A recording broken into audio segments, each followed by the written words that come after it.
वार्षानुप्रेक्षा ग्रंथ के अंतर्गत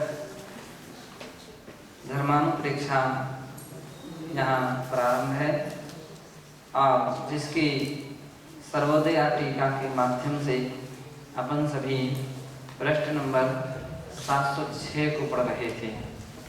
दूसरा पैरा प्रारंभ होता है। प्रश्न था यहाँ पर साद्विधो धर्मो जनेन्द्रिय कीदृशो वर्ण भणितः। जिनेन्द्र भगवान ने 2 प्रकार के धर्म कहे हैं। एक धर्म का नाम है श्रावक धर्म, जिसके लिए सागार धर्म कहा। दूसरे का नाम है अंगार धर्म, जिसको मुनि धर्म कहा जाता है। तो उसको कैसे कहा, किस प्रकार से कहा है, ऐसा प्रश्न पूछने पर उत्तर देते हैं उच्यते।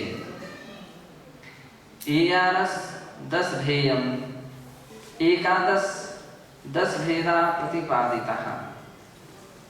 11 और 10 भेद कहे हैं। श्रावकानाम एकादश प्रतिमाह रूपेण, अंगाराणाम से 10 विध धर्म रूपेण तीर्थंकरैः उपदिश्यते इति भावः। श्रावकों की 11 प्रतिमा के रूप से और साधुओं के 10 धर्म रूप से तीर्थंकरों ने उपदेश दिया है, ऐसा इसका भाव है। ननु शास्त्रस्तु अग्रज सम्यक् दृष्टियोपि भवन्ति अतः तेषां ग्रहणं निषिध्य देशव्रत सम्यक् दृष्टि नाम एव कथं कृतम्। एक प्रश्न है, श्रावक तो अव्रत सम्यक् दृष्टि भी होता है, इसलिए तेषां ग्रहणं निषिद्धम्। अब वो तो एक भी प्रतिमाधारी नहीं होता है और आप कह रहे हैं कि जो 11 प्रतिमाधारी वो श्रावक, तो उसमें उसका ग्रहण कैसे निषिद्ध कैसे हो सकता है। देशव्रत सम्यक् दृष्टि नाम एव कथं कृतम्। देशव्रती सम्यक् दृष्टियों को ही ये श्रावक धर्म होता है, ऐसे आपने कैसे कहा। इति न संकनीयम, ऐसी शंका नहीं करना चाहिए। अव्रती नाम अविरत सम्यक् दृष्टि नाम काचिदपि प्रतिमा न भवति। अव्रतियों जो अविरत सम्यक् दृष्टि है उसको यद्यपि कोई भी प्रतिमा नहीं होती है, ततश्च तेषां एकादश विध धर्मस्य भावः। इस कारण से उसके 11 प्रकार के जो धर्म यानी प्रतिमा कही हैं उसका तो अभाव है। व्रती नाम एकादश विध धर्मस्य संगति। जो व्रती श्रावक हैं उनमें ही 11 प्रतिमाओं की संगति बैठती है। अतः तेषामेव ग्रहणं युक्ति युक्तम, इसलिए उन वृत्तियों का ही ग्रहण करना यहाँ पर युक्ति युक्त है। सिद्ध्यति, ये बात सिद्ध होती है। वस्तुतः श्रावक संज्ञा अपि वृत्तीनां सागाराणाम एव भवति। वास्तव में श्रावक संज्ञा तो वृत्ति सागार लोगों को ही होती है। अव्रत सम्यक् दृष्टि नाम तो उपचार मात्रेण श्रावक संज्ञा न परमार्थतः। अव्रत सम्यक् दृष्टि के तो उपचार से श्रावक संज्ञा है, वास्तविकता में नहीं है। अत्र कश्चित् शंकते, अब यहाँ कोई शंका करता है। प्रथम प्रतिमाधारी दार्शनिक श्रावक एवं अविरत सम्यक् दृष्टि रूपेण कथम नाम गृह्यते। अर्थात प्रथम प्रतिमाधारी दार्शनिक श्रावक ही अविरत सम्यक् दृष्टि रूप से है, ऐसा क्यों नहीं ग्रहण करते हो, उसको दार्शनिक श्रावक कह दो। समाधान चैत्रिदम वर्तते, यहाँ इसका समाधान इस प्रकार से है। यद अविरत, जो अविरत है, यदि संज्ञा तस्य व्रतहीनत्वं प्रकटयति, वो सिद्ध करता है कि उसके पास व्रत नहीं है, व्रत से हीन है, इस बात को प्रकट करता है। किंच अविरतस्यापि सम्यक् दृष्टि यदि देशव्रतं स्वीक्रियते, यदि अविरत होने पर भी उस सम्यक् दृष्टि को देशव्रत स्वीकार करते हैं, तर्हि चतुर्थ गुणस्थानस्य अभावः स्यात्, तो फिर चौथे गुणस्थान का उसको व्रत हो गया ना, उसके पास व्रत हो जाने से वो वृत्ति हो गया। अब अविरत सम्यक् दृष्टि नाम का फिर कोई व्यक्ति नहीं रहेगा। अन्य जगह भी कहा है। अविरत सम्यक दृष्टिरपि दार्शनिक श्रावक संज्ञा स्यात् तर्हि देशव्रतस्य एकादश भेदा न भवन्ति। दूसरी बात, अविरत सम्यक दृष्टि को यदि हम एकादश दार्शनिक श्रावक यह संज्ञा दे दें तो देशव्रत का एकादश भेद होते हैं, 11 भेद होते, फिर वो नहीं कहलाएंगे। फिर देशव्रत के 10 ही भेद रह जाएंगे। दार्शनिक तो चौथे गुण स्थान में आ गया, तो वो 11 भेद नहीं हो पाएंगे। तथैव 10 भेदाशु, 10 ही भेद रह जाएंगे। अतो अविरत सम्यक दृष्टि ही सम्यक दृष्टि संपन्नोपि दार्शनिक श्रावक संज्ञा बोधुम नार्हति। इसलिए अविरत सम्यक दृष्टि जो जीव है उसमें सम्यक दृष्टि संपन्नोपि, सम्यक दृष्टि यानी सम्यक दर्शन से संपन्न होने पर भी वो दार्शनिक श्रावक संज्ञा, दार्शनिक श्रावक इस संज्ञा को बोधुम ना अर्हति, उसको प्राप्त करने की क्षमता नहीं रखता है, उसको धारण करने की योग्यता नहीं होती है उसमें। तो ये बात सिद्ध कर दी कि सम्यक दृष्टि दार्शनिक श्रावक है। अरे नहीं, सम्यक दृष्टि अविरत सम्यक दृष्टि दार्शनिक श्रावक नहीं है। दार्शनिक श्रावक तो 11 प्रतिमा का एक भेद है और ये सब पंचम गुण स्थान वर्ती को ही पाए जाते हैं। बहुत सारे लोग बोलते हैं हम रोज दर्शन करते तो हमारी दर्शन प्रतिमा क्या है, इसमें खुलासा करेंगे। तो खाली देव दर्शन करने के कारण दर्शन प्रतिमा नहीं होती है। यद्यपि श्रीमद् समंतभद्राचार्य ने रत्नकंडक श्रावकाचार्य प्रतिपादितम धर्म स्वरूपम, यद्यपि श्रीमद् समंतभद्राचार्य ने रत्नकंडक श्रावकाचार्य में प्रतिपादित धर्म के स्वरूप को इस प्रकार से कहा है। सदृष्टि ज्ञान वृत्तानि धर्मम धर्मेश्वरा विदुः। रत्नकंडक श्रावकाचार्य श्लोक नंबर 2। यहाँ पर एक शब्द और छूट गया है, रत्नकंडक शब्द जोड़ना चाहिए।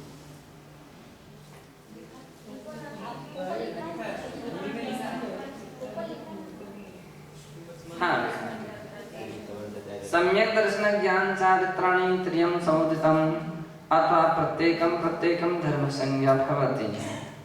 सम्यक दर्शन ज्ञान चारित्र ये 3 समुदित रूप से अथवा प्रत्येक की धर्म संज्ञा होती है। इति धर्मेश्वरा विदु कथयन्ति, ऐसे धर्म के ईश्वर कहते हैं। तेन कदाचित सम्यक दृष्टि अपि सम्यक दर्शन रूपम धर्मम भवति, इसलिए कदाचित सम्यक दृष्टि को भी सम्यक दर्शन रूप धर्म होता है। तो धर्म तो होता है लेकिन देशव्रत नहीं होता है। देशव्रत रूप जो धर्म है वो नहीं होता है। अत्र दंगेयम, इसको इस प्रकार से जानना चाहिए। साकार धर्मस्तु देशव्रत रूपेण संभवति। साकार धर्म तो देशव्रत रूप से संभव होता है, किंतु श्रवण धर्मो हो महाव्रत रूपेण एव भवति, और श्रवण धर्म महाव्रत रूप से ही होता है, ना देशव्रत रूपेण, देशव्रत रूप से नहीं होता है। अतएव श्रवण धर्म से अनगार धर्म संज्ञा पृथक विहिता, इसलिए श्रवण धर्म की अनगार धर्म यह संज्ञा पृथक रूप से कही जाती है। इसलिए अपन को बहुत सी बातों को ध्यान रखना चाहिए। बहुत सारे लोग बोलते हैं ना हमारे इस वस्तु की सीमा है, इस वस्तु का इतना नियम है, स्वीकार। वास्तविकता में अपन लोगों को उसका स्वीकार है ही नहीं। बहुत सारी सामग्रियाँ रहती ना उपयोग करते हैं, चाहे वो चटाई हो, चाहे वस्तु हो, चाहे पेन हो, चाहे कॉपी हो, और भी जो भी है ना यू, तो इन सबकी अपना है ही नहीं है। उत्तम तरीका ये है, मर्यादा बनाना ही तो श्रावक धर्म है। परिग्रह परमाणु हो गया और यहाँ पर अपरिग्रह व्रत है, तो अपरिग्रह व्रत है तो उसकी तो कोई अपनी स्वीकार है ही नहीं। ये बात अलग है कि मान लीजिए किसी ने उसका उपयोग कर लिया है या किसी ने मान लीजिए पहुँच लिया, कोई भी कर दिया, बस ये मेरी ये तेरी, ये विकल्प नहीं होना चाहिए। ये किसी भी प्रकार के अन्यथा महाव्रत में तो दोष आएगा, बहुत बड़े दोष हैं। तो मेरा तेरा कई बार ऐसी परिस्थितियाँ आ जाती हैं, रखते जाओ, नहीं, ये नहीं। तो इस बात का पूरा ध्यान रखना चाहिए।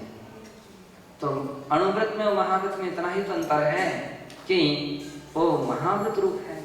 कौन? मुनि का व्रत। और गृहस्थ का, श्रावक का बिना प्रतिमंडी अणुव्रत तो धारण किए जा सकते हैं, लेकिन वो वृत्ति नहीं कहलाएगा, वृत्ति नहीं कहलाएगा। अन्यथा तयो उभय धर्मयो अंतरम विलुप्यते। यदि इस दो प्रकार के विभाग ना बनाए जाएं, देश व्रत और अणुव्रत के, तो फिर दोनों धर्मों के अंतर का विलोप हो जाएगा, दोनों में कोई अंतर नहीं रहेगा। एवं द्विविध धर्म से स्वरूपम विज्ञाय, इस प्रकार से दोनों प्रकार के धर्म के स्वरूप को जानकर दृढ़ सम्यक स्वभूमिका अनुरूपम एवं तत्पालनं कर्तव्यमिति शास्त्रकारस्य आशय है। इस प्रकार से दोनों प्रकार के धर्म के स्वरूप को जान करके दृढ़ सम्यक के साथ अपनी भूमिका के अनुसार ही उसका पालन करना चाहिए, ऐसा शास्त्रकार का आशय है। वस्तुतो मिथ्यात्रागादि संसरण रूपेण भाव संसारे प्राणिनम उद्धृत्य निर्विकार शुद्ध चैतन्य धरति धर्मः। वस्तुतः मिथ्यात्रागादि संसरण रूपेण, जो संसरण रूप है, भाव संसारे प्राणिनाम उद्धृत्य, और भाव संसार रूप प्राणियों को उसमें निकाल करके, उससे निकाल करके निर्विकार शुद्ध चैतन्य में रखता है, उसका नाम धर्म है। यानी मिथ्यात्रागादि ही संसार है। कौन सा? भाव संसार है। ऐसे संसार से निकाल करके जो शुद्ध चैतन्य में रखता है, उसका नाम क्या है? धर्म है। समता, मध्यस्थता, वीतरागता इत्यादि का धर्म से पर्याय। समता, मध्यस्थता, वीतरागता ये सभी धर्म के ही पर्याय हैं, यानी पर्यायवाची नाम हैं। शास्त्रेषु स्वीकृता सन्ति, ये बात शास्त्रों से स्वीकृत है। उत्तम से द्रव्य स्वभाव प्रकाशक नए चक्रे, द्रव्य स्वभाव प्रकाशक नए चक्र की गाथा 353 में 57 में कहा है, समता एतः मध्यस्थं शुद्धो भावो ये वीयरायतं वैचारितं धम्मो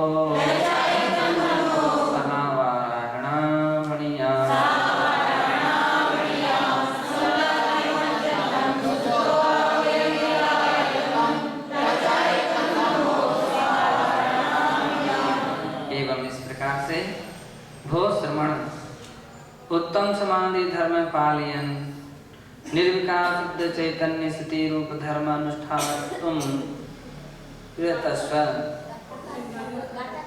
अच्छा समता मध्यस्थम, समता और मध्यस्थम मध्यस्थता, शुद्धो शुद्ध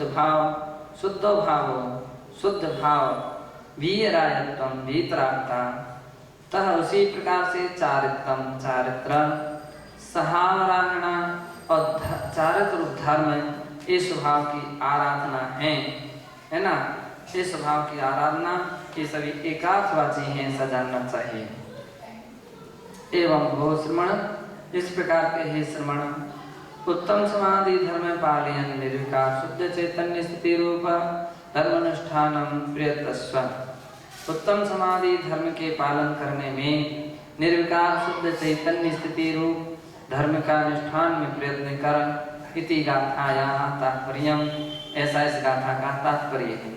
चूंकि विभिन्न प्रकार के 10 धर्मों का और 11 प्रतिमाओं का आचार्य महाराज स्वयं वर्णन करने वाले हैं, इसलिए इस गाथा में उसका ज्यादा विस्तार नहीं किया गया है।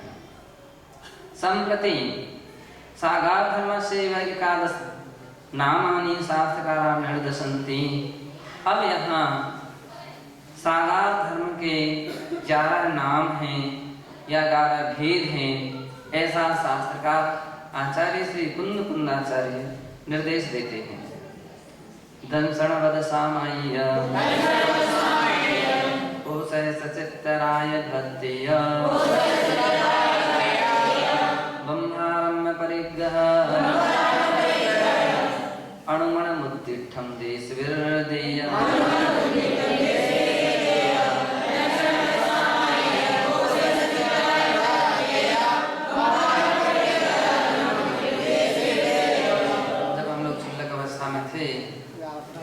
तो फिर इसकी जब शाम सुबह आचार्य वंदना करते हैं तो उसमें आलोचना करते थे, तो इस गाथा को बोलना आवश्यक रहता था। दंसण वै सामान्य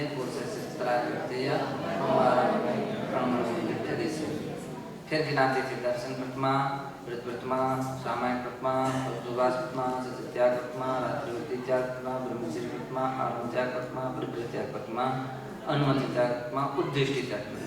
11 प्रथमा जो भी मन वचन काय से, अब दिन का या रात्रि में चलने में, फिरने में, खाने में, पीने में, दिन में खाने पीने हो जाता था, रात्रि में सोने में चल, है ना। तो जो भी दोष अत्याचार लगे हों उसका प्रायश्चित दीजिए। और जो मुनि महाराज थे वो पढ़ते थे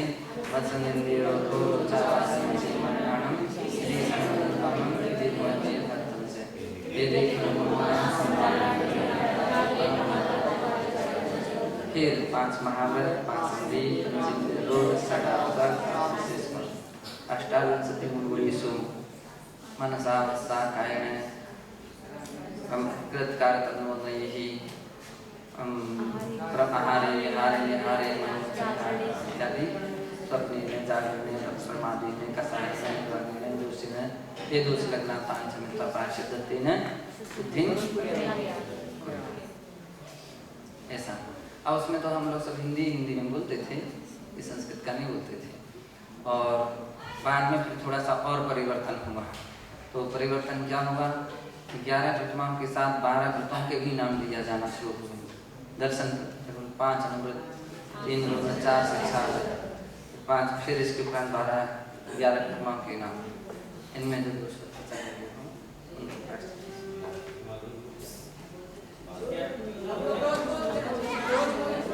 दर्शन वैसा मैं बोलते क्या?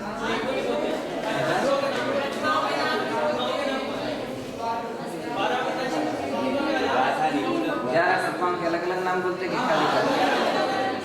क्योंकि समझ में नहीं आता था कभी बात कौन क्या बोल रहा है। इस प्रकार से अब यहाँ ये कह रहे हैं दंसण अर्थात दर्शन प्रतिमा, बाद व्रत प्रतिमा, सामायिक प्रतिमा, कोसह क्रोधोपास प्रतिमा, सचित्याग प्रतिमा, राय भक्तेय रात्रिवृत्ति त्याग प्रतिमा, बंध ब्रह्मचर्य प्रतिमा, आरंभ त्याग प्रतिमा, परिग्रह त्याग प्रतिमा, अणुमण अनुमति त्याग प्रतिमा, उद्दिष्ट और उद्दिष्टि त्याग प्रतिमा। 11 देश व्रत के स्थान हैं। इसलिए कितने बहुत से लोग बोलते पहली प्रतिमाधारी है। और पहली प्रतिमाधारी है इसका मतलब क्या सोले का भोजन नहीं करते? हम सोले का नहीं करते तो कैसे प्रतिमाधारी हो? देश व्रत कैसे हो सकता है ना। तो उसके लिए तो शुद्ध भोजन, मर्यादा का भोजन, पूरे के पूरे व्रती है ना, व्रती की तरह उसकी सारी प्रक्रिया हो जाएगी। भोजन शुद्ध का होगा, बाजार का कुछ नहीं चलेगा, रात्रि में किसी प्रकार के आहार पानी नहीं चलेगा, जो कुछ भी मान लीजिए व्रती लोगों की चर्या है वैसी की वैसी चर्या उस पहली प्रतिमाधारी की भी होगी। मात्र अंतर क्या है? अंतर इतना है, दूसरी प्रतिमा में निरतिचार व्रत का पालन हो रहा है और पहली प्रतिमा में निरतिचार पालन नहीं कर पाता है, उसमें अतिचार वगैरह लगते हैं। तो इसलिए उसके 12 व्रत तो अभ्यास दशा में है, नियम दशा में नहीं है, अभ्यास दशा में। और दूसरी प्रतिमा में क्या हो गए? वो सब नियम रूप हो गए। अंतर इतना है, लेकिन वो भी 12 व्रतों का पूरा पालन करता है। कौन? पहली प्रतिमाधारी। बहुत पहली प्रतिमाधारी हमारी पहली प्रतिमा हमारी नहीं, पहली प्रतिमा तो सारे नियम। शुद्ध भोजन करना पड़ेगा शुद्धि में, सोले में ही भोजन करना पड़ेगा, सोले में ही पानी पीना पड़ेगा। अब उसमें भी कितने सारे लोग सोले भोजन तो सोले में करते हैं, पानी बिना सोले में करते हैं। तो भोजन नहीं खा बिगाड़ो, मतलब पानी तो बिना सोले में। जब बिना सोले का पानी पी सकते हैं, पेट में तो ले जाना है, तो भोजन को ले जाने में क्या परेशानी है?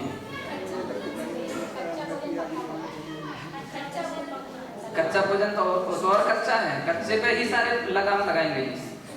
जितने भी ब्रेक लगाए गए हैं सब कच्चे भोजन पर ही सबसे देखें।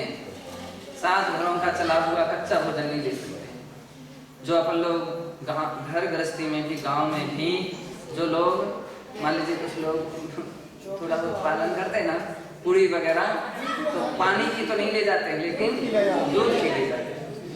दूध की पूरी है, बोले दूध की पूरी नहीं, पानी की नहीं।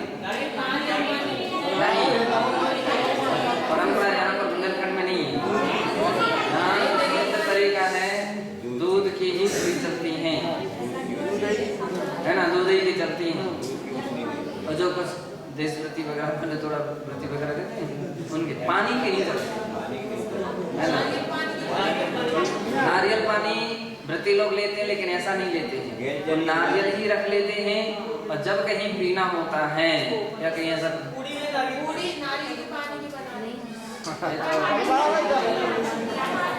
जो भी मान लीजिए पद्धति हो, लेकिन जो हम बतला रहे हैं देश देश की पद्धतियां हैं। तो अपन तो जो कुएं का पानी है जो है वो पानी की चली हुई नहीं लेते हैं।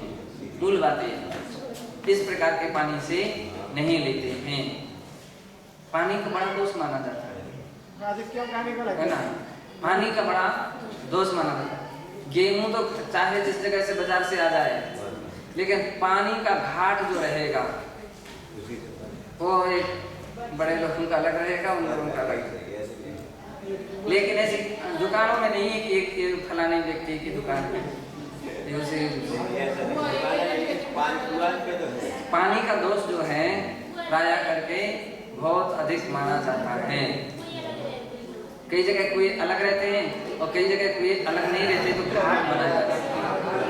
घाट नदी में घाट अलग रहेंगे, समुद्र तालाब वगैरह में घाट अलग रहेंगे, कुएं के घाट अलग रहेंगे। तो कई जगह ऐसे प्रसंग रहते हैं कि अब उसी मोहल्ले में वो भी हैं, कुछ भी हैं, तो उनको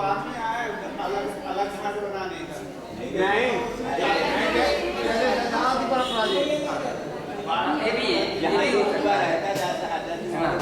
और तो मान लीजिए शुरू हमारे यहाँ तो और अधिक इसमें तो बड़ी कट्टरता थी पहले, इतनी कट्टरता थी कि मान लीजिए दूसरे लोग पानी भर रहे हो तो लोग खड़े रहेंगे। भले ऐसा नहीं कि अपन पानी भर रहे हैं तो, और जैसे कई बार बच्चे रहते थे हम लोग, तो छोटे बच्चे रहते थे तो फिर तो भी वो लोग इंतजार ही करते थे। वो कहते थे बेटा जल्दी भर लो, फिर हमको पानी भरना। तो हम लोग सही कह रहे हैं, हम लोग जल्दी भर लो फिर हमको पानी भरना। मान लीजिए ऐसा नहीं कि बच्चे हैं तो अब इनके सामने कुछ नहीं, भर लो अपन लोग नहीं, वो मर्यादा तो रखते थे, वो लोग भी ध्यान रखते थे, है ना। तो जैसे कभी छोटे मोटे बच्चे लोग पहुंच जाते थे तो हम लोग तो उस समय जानते भी नहीं थे क्या कैसा है, बस इतना ही है क्या है सो है कोई ऐसे। तो लेकिन भले उस मर्यादा का पूरा वो लोग भी ध्यान रखते थे, अपने यहाँ की भी पद्धतियाँ थी, तो उस घाट पर दूसरे नहीं जाते थे और वे भी दूसरे घाट पर नहीं जा सकते। उनको अपने लोगों ने तो बिगाड़ हुआ अपने बुला के बस सबके अपने को पता नहीं बैठे। इसलिए सारी मर्यादा जो रही है वो पानी की। आज का मुख्य कारण क्या है? बिना सोले में पानी पीने का सबसे बड़ी हिंसा, प्रमत्त योगा। कौन कपड़े बदले, कौन बार बार कपड़े चेंज करे, कौन सुखाए, कौन बदले, ये प्रमाद है। अब प्रमाद भाव तो सबसे बड़ी हिंसा हो रही है। अब कहाँ प्रमाद में धर्म बिल्कुल विपरीत ही है। और इस प्रकार के लोगों में मतलब इतनी बड़ी भूल चल रही है, इतनी बड़ी मिस्टेक अनेक अनेक त्यागी वृत्तियों में चल रही है। जबकि पुराने लोग कुछ भी हो, मान लीजिए थोड़ा सा कपड़ा लपेट करके अपना, जैसे कहीं कोई अर्जेंट है, कोई सुविधा नहीं मिल रही, कोई व्यवस्था नहीं मिल रही, तो गीला कपड़ा करके थोड़ा सा लपेट करके पानी पी कर या फुर्सत मर्यादा रखते थे। लेकिन पानी शोले में पीते थे। हमारे समय में काफ़ी ऐसे, मान लीजिए हम लोगों को आइडिया है कि जो भी व्रती लोग रहे हैं तो व्रती लोग शोले में ही उन्होंने पानी पिया है। शोले में ही पिया है। अब जैसे कैसे बने, कई एक ऐसे व्रती लोग रहे, अब उनके पास इतने ड्रेस ही नहीं, कपड़े नहीं, कुछ नहीं, तो उन्होंने नैपकिन वगैरह वो क्या नाम से टॉवल वगैरह गीले किया और निचोई लपेटी, दूसरे कपड़े उतारे, वहीं के वहीं बगल में बैठ कर उसमें पानी किया, है ना। तो ऐसी स्थितियाँ नहीं। हम लोगों ने कई जगह व्रती लोगों को भी देखा, तो वे क्या करते थे कि व्रती लोग भी ऐसे कुछ अरे एकदम पूरी लंबी साड़ी नहीं, जो भी जैसा जितना भी उसको गीला कर लिया और कपड़े को अपने सीमा में रहते मर्यादा बना करके, और कुछ समय दूसरे व्यक्ति ब्रेक लगा लेते थे, कंट्रोल, अभी कोई नहीं जा, अभी पानी पी रहे हैं, अभी वो पानी पी रहे हैं, कोई नहीं जा। इसका मतलब कम कपड़े हैं उसके पास, खाली पानी पिया उन्होंने डालकर बस आ गए। तो इस प्रकार से पानी पीने आने की परंपरा है। आज के समय में वो इतनी बिगड़ गई, लंबी चौड़ी तो व्यक्ति तब व्रत की बातें करते हैं, और यहाँ तो पूरे का पूरा उसका शुद्धि का अभाव हो रहा है। भले एक प्रसंग है, एक प्रश्न है कि जब पानी पी सकते हो तो रोटी खाने में क्या दिक्कत है? जबकि आटा, सूखा आटा तो दोष नहीं माना जाता, सूखा आटा तो गाड़ियों का भी चलते हैं, एक गांव से दूसरे गांव और एक स्थान से दूसरे स्थान तक जा सकता है। दोष है तो केवल उसमें पानी है, उसका दोष है। ये रोटी क्यों नहीं जा सकती? आटा जा सकता, रोटी नहीं जा सकती। तो उसके पीछे केवल इतना ही तो बात है कि आटे में पानी नहीं है और उसमें पानी है। दोष पानी का माना जाता है, और आज पानी की ही छूट हो रही है, पानी की छूट। और तो क्या, अनेक अनेक स्वाध्यायशील तत्ववेत्ता और अनेक प्रकार की लंबी चौड़ी बात करने वाले, चर्चा करने वाले विद्वान हो, चाहे त्यागी व्रती हो, चाहे साधु महाराज माता जी हो, कभी इस बात की ओर गहरे से विचार नहीं करते। दूसरों की तो बाल की खाल निकालेंगे हैं, और अपनी जो चल रही सो चल रही है, उसके विषय में। तो इस विषय में ध्यान रखिए, उद्देश्य व्रती है कौन? पहले प्रथमाधारी भी व्रती है, और व्रती के लिए तो इन सारे के सारे नियम संयम का पूरा ध्यान रखना चाहिए। बुंदेलखंड में तो यहाँ तक परंपरा है, व्रती भी नहीं है तो भी व्यक्ति सोले में भोजन करता है, व्रती भी नहीं है सोले में ही भोजन करता है। यानी पर्युषण पर्व वगैरह में हम लोग भी एकासन करते थे, तो सब कपड़े वपड़े सब बदल करके भोजन करते थे, और पानी पीते थे तो भी कपड़े बदल करके पानी पीते, है ना भाई? क्या सोले का पानी चाहिए, सोले का पानी ये बस अलग थे। हम लोग कठिन में तो कुछ ज़्यादा जानते नहीं थे, तो बस इतना कुछ नहीं भाई, सोले मोले तो कुछ जानते नहीं थे। वहाँ तो स्कूल था, लेकिन घर में गांव में तो यही होता था। मम्मी वगैरह सब बोलते थे, भोजन जब तुम एकासन कर रहे हो तो सोले में क्यों नहीं करते, शुद्ध भोजन करना है। भोजन एकासन सोले की सामग्री चाहिए, और बिना सोले के कपड़े से तो नहीं। एकासन किया है ना, चलो दूसरे कपड़े पहनो, तो धुले हुए कपड़े पहनते थे और उनको पहन करके भोजन करते थे, ऐसा सिस्टम था। तो ये व्रती लोगों की, जब अव्रती की भूमिका है तो व्रती लोगों की ओर से हमारे यहाँ इससे भी अधिक था। मतलब और क्या करें, आटा जब पिसाई वगैरह होती थी ना, पीटते थे, पीसते थे, तो सोले के कपड़े में पिसाई होती थी, है ना? घर में, जबकि एक दृष्टि से देखा जाए तो सोले के कपड़े, चूना नहीं, चूना नहीं, चूना नहीं।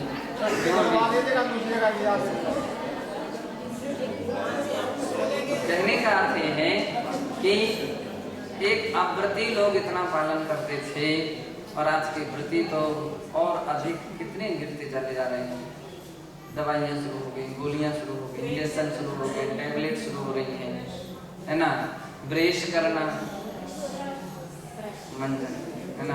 कर रहा है जी,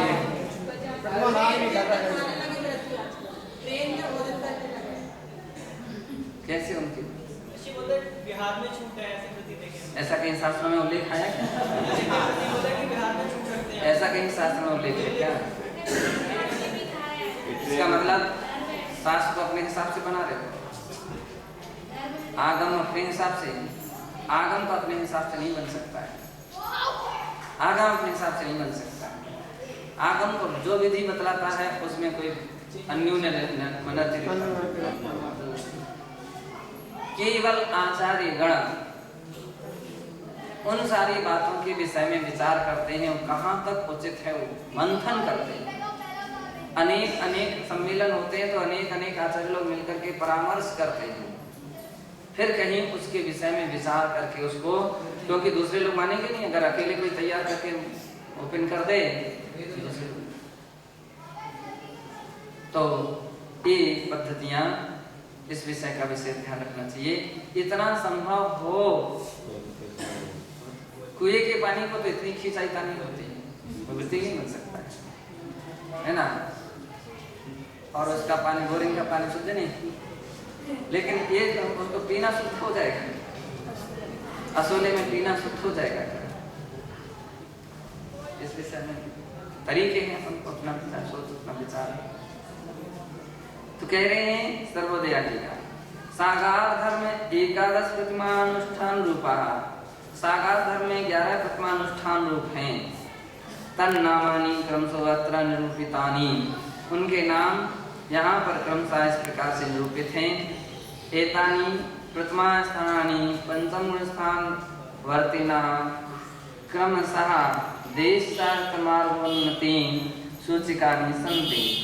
ये सभी प्रथमा स्थान पंचम स्थान वर्ती में कहे गए हैं, जो कि क्रम से एक देश चार मार्ग की उन्नति के सूचक हैं। भाई पहली प्रतिमा से दूसरी प्रतिमाधारी और उन्नति हुई है, उसने दूसरे से तीसरी प्रतिमाधारी ने और उन्नति की है। ऐसा क्रम से 11 स्थान तक उन्नति परक स्थान चलना चाहिए। अतएव उत्तम गाथायाम अस्याम देशवृत्ते एक देशवृत्ति युक्ते संयता संयतो वा गुणस्थानेति। इस प्रकार से उक्त गाथायाम, कही हुई गाथा में अस्य देशवृत्ते एक देशवृत्ति युक्ते संयता संयते वा गुणस्थानेति, इस प्रकार से कहा है। ये संयता संयत है, ये देशवृत्ति है, ये पंचम गुणस्थानवर्ती है। अतः प्रथमा क्रमिक भाव शुद्धि वृद्धि सूचन पराः आचार्यवर समन्तवद्दर भद्रेण श्रावक पद नामानि निर्दिष्टाः। इसलिए ये प्रतिमाएं क्रमिक भाव की शुद्धि और वृद्धि की सूचक हैं। आचार्यवर श्री समन्तवद्द महाराज ने रत्नकंडक श्रावकाचार में श्रावक पदानी, इस प्रकार की गाथा के द्वारा ये निर्देश किया है कि श्रावक के पद हैं, इस नाम से निर्देश किया है। उत्तम से रत्नकंडक श्रावकाचार्य, रत्नकंडक श्रावकाचार में श्रावक पदानी देवई एकादश देशितानि थी। ऐसा वहाँ पर कहा है कि ये श्रावक पदों के एक देश 11 स्थान हैं। ऐसा देशितानि जिनेन्द्र भगवान ने कहे हैं। तन नामानि से क्रमशः निर्दिश्यन्ते, उनके नाम क्रमशः यहाँ पर इस प्रकार से कहे जाते हैं। दर्शन व सामय्ये दर्शन प्रतिमा, व्रत प्रतिमा, सामयिक प्रतिमा की त्रिस्ता प्रतिमा। दर्शन प्रतिमा, व्रत प्रतिमा, सामयिक प्रतिमा, ये 3 प्रतिमा। कौशल सचित्राय भक्तेय कौशल प्रतिमा, कोटगोपाल प्रतिमा वा गाथायाम अन्ते व्रतस् पदं व्रति त्यागो वा तस्य यथा योग्यं प्रतिमा सुअन्वय कर्तव्यः। गाथा में व्रत पद, व्रति यानी त्याग किस रूप में लिया जाता है, उसका यथा योग प्रतिमाओं के साथ अन्वय यानी ग्रहण करना चाहिए। यथा सचित इत्यादि भी पदई सचित व्रति, सचित इस शब्द के साथ, इस पद के साथ व्रति शब्द जोड़ देना चाहिए। सचित व्रति, ऐसा अर्थ हो जाएगा। त्याज्य अर्थो ग्राह्य, ऐसा अर्थ ग्रहण करना चाहिए। एवं प्रोसत प्रतिमा सचित व्रति प्रतिमा, है ना। इसी प्रकार से प्रोसोपास प्रतिमा, सचित व्रति प्रतिमा, रात्रि भक्ति व्रति प्रतिमा, तृषा प्रतिमा, ये 3 प्रतिमाएं इस प्रकार से जाननी चाहिए। यहाँ पर ये जो कोष्टक दिया है, ये प्रोसत प्रतिमा के साथ कोष्टक नहीं होना चाहिए। कोश है, अच्छा ठीक है, उसका आगे। तो ये 3 प्रतिमा एवं 67 प्रतिमा वर्णिता। इस प्रकार से कुल 6 प्रतिमाओं का वर्णन किया। बाह्य ब्रह्मारण परिग्रह ब्रह्मचर्यम तद व्रत संपन्ना ब्रह्मचर्य प्रतिमा। ब्रह्मचर्य, ब्रह्म यानी ब्रह्मचर्य, इस व्रत से संपन्न ब्रह्मचर्य प्रतिमा है। आरंभ व्रति प्रतिमा, आरंभ से विरक्ति रूप यानी आरंभ का त्याग प्रतिमा होती है, वो 8वीं है। परिग्रह व्रति प्रतिमा से परिग्रह से व्रति प्रतिमा यानी 9वीं प्रतिमा। अनुमन मुद्दिठ अनुमति व्रति प्रतिमा, अनुमति त्याग प्रतिमा। उद्दिष्टि व्रति प्रतिमा, उद्दिष्टि त्याग प्रतिमा से 11 प्रतिमा विज्ञेया, 11 प्रतिमा जानना चाहिए। एता प्रतिमा श्रावकेण धार्यन्ते, ये सभी प्रतिमाएं श्रावकों के द्वारा धारण की जाती हैं। श्रावकस्य सामान्य स्वरूपम अपि अत्र प्रासंगिक रूपेण निरूप्यते, श्रावकों के सामान्य स्वरूप भी यहाँ प्रासंगिक रूप से निरूपण किया जाता है। उसको आगे इसके विषय में नमो सिंहारं नमो सिद्धारं कुमारं नमो वत्सारं अथाप्राणि स्वाध्याय निष्ठापन क्रियायां पूर्वाचार्यनुक्रमेण सकल कर्मक्षयार्थं भावपूजा वन्दना स्तव समेतं श्री